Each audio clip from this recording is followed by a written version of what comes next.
బాపట్ల జిల్లా చీరాలలో BRK news ఆధ్వర్యంలో ముగ్గుల పోటీలు. సంక్రాంతి శోభతో వెళ్లి విరిసిన పేరాల పోలేరమ్మ తల్లి ఆలయ పరిసరాలు. బాపట్ల జిల్లా చీరాల పట్టణంలో బీఆర్కే న్యూస్ ఛానల్ ఆధ్వర్యంలో సంక్రాంతి పండుగను పురస్కరించుకుని ముగ్గుల పోటీలు ఘనంగా నిర్వహించారు. చీరాల పట్టణంలోని పేరాల పోలేరమ్మ తల్లి ఆలయం వద్ద ఏర్పాటు చేసిన ఈ పోటీలను ముఖ్య అతిథిగా హాజరైన శాసనసభ్యులు మద్దులని మాలకొండయ్య చేతుల మీదుగా ప్రారంభించారు. ఈ పోటీలకు మహిళల నుంచి విశేష స్పందన లభించింది. ఈ పోటీలో సుమారు 100 మందికి పైగా మహిళలు పాల్గొని రంగురంగుల హరివిల్లు, సాంప్రదాయ బొమ్మలు, పండుగకు ప్రత్యేకమైన డిజైన్లతో సంక్రాంతి శోభను ఉట్టిపడేలా ముగ్గులను తీర్చిదిద్దారు. ఆలయ పరిసరాల్లో రంగుల ముగ్గులతో కలకలలాడుతూ పండుగ వాతావరణాన్ని తలపించాయి. ఈ ముగ్గుల పోటీలో మొదటి విజేతగా నిలిచిన మహిళకు బహుమతిగా టీవీని బీఆర్కే న్యూస్ అందజేసింది. అదేవిధంగా ద్వితీయ, తృతీయ బహుమతులు కూడా విజేతలకు ప్రదానం చేశారు. అంతేకాకుండా పోటీలో పాల్గొన్న ప్రతి మహిళకు ఒక చీరను బహుమతిగా అందించి ప్రోత్సహించారు. సంక్రాంతి పండుగను మహిళల భాగస్వామ్యంతో మరింత ఘనంగా నిర్వహించాలనే ఉద్దేశంతో ఈ ముగ్గుల పోటీలు ఏర్పాటు చేసినందుకు బీఆర్కే న్యూస్ యాజమాన్యానికి, రిపోర్టర్లకు మహిళలు కృతజ్ఞతలు తెలిపారు. ఇటువంటి కార్యక్రమాలు సాంప్రదాయాలను కాపాడడమే కాకుండా మహిళల ప్రతిభను వెలకితీసే వేదికలుగా నిలుస్తున్నాయని వారు అభిప్రాయపడ్డారు. ఈ కార్యక్రమానికి అతిథులుగా చీరాల 1వ పట్టణ సీఐ సుబ్బారావు, టీడీపీ పట్టణ అధ్యక్షులు దోగుపర్తి వెంకట సురేష్, ఏఎంసీ చైర్మన్ కౌతరపు గౌతమి విద్యా సంస్థల మేనేజింగ్ డైరెక్టర్ ఎం వెంకటేశ్వర్లు తదితరులు పాల్గొన్నారు.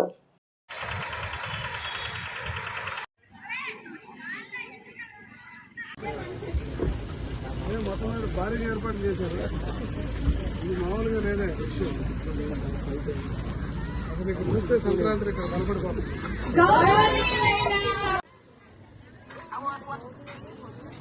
ప్రెజెంటేషన్స్ ఉంటాయి, గిఫ్ట్స్ ఉంటాయి. అందరూ కూడా ఎగ్జాక్ట్లీ 12:16 అవుతుంది. సో నెక్స్ట్ 1:16 వరకు కూడా మనకు టైం ఉంది.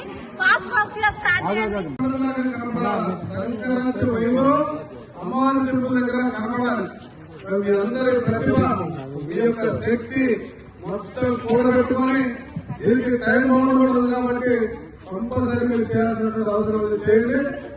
నేను స్టార్ట్ చేయబోతున్నాను. సిద్ధంగా ఉండండి.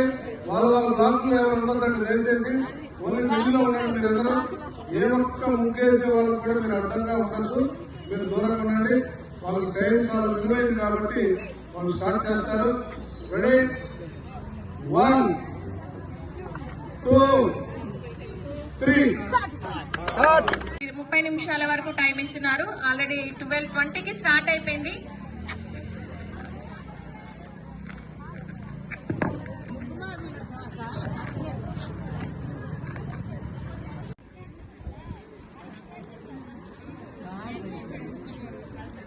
అలాగే మంచి ఉత్తీర్ణులైనటువంటి వాళ్ళు కూడా ఈ బీఆర్కే న్యూస్ కంప్లీట్ గా మీకు కూడా ఒక ప్రోత్సాహకరమైనటువంటి బహుమతులను కూడా ఇవ్వడానికి సిద్ధంగా ఉంది. మరి ఇందులో ఎంతమంది ప్రైజ్ విన్నర్స్ అవుతారో వారందరినీ కూడా మనస్ఫూర్తిగా నేను అభినందించబోతున్నాను. చాలా చక్కటి కార్యక్రమం. తెలుగుదనాన్ని ఉట్టిపడే విధంగా తెలుగువారంటే ఇలా ఉంటారని ప్రపంచానికి మొత్తానికి తెలియజేస్తున్నటువంటి సంక్రాంతి పండుగ. మొదటి రోజు భోగి, రెండో రోజు పెద్ద పండుగ, మూడో రోజు కనుమ. కనుమ అంటే పశువులకు సంబంధించినటువంటి పండుగ. ఆ రోజు పెద్ద ఎత్తున పశువులన్నిటికీ కూడా రంగులు వేసేసి వాటిని వదిలేసి మన మొదటి నుంచి కూడా వ్యవసాయ రంగంలో ఉండేవాళ్ళం కాబట్టి ఆనందపడతాం. మరి సూర్యుడు మకర రాశిలోకి అంటే ప్రయాణం చేస్తున్నాడు కాబట్టి దాన్నే మకర సంక్రాంతిగా మనం భావిస్తున్నాం. ఇది అనాదిగా పూర్వీకులు మనకి ఏ రోజైతే ఒక్కసారి ఆది మానవుడి దగ్గర నుంచి మానవుడిగా అంటే నవయుగంలోకి అడుగుపెట్టిన దగ్గర నుంచి కూడా ఈ పండుగలు జరుపుకుంటున్నారు. ఇవి చాలా శ్రేష్టమైన పండుగ. తెలుగువారు చేసుకునే అతిపెద్ద పండుగల్లో ఈ పండుగ గొప్పదని చెప్పేసి ఈ సందర్భంగా మీ అందరికీ తెలియజేస్తున్నాను.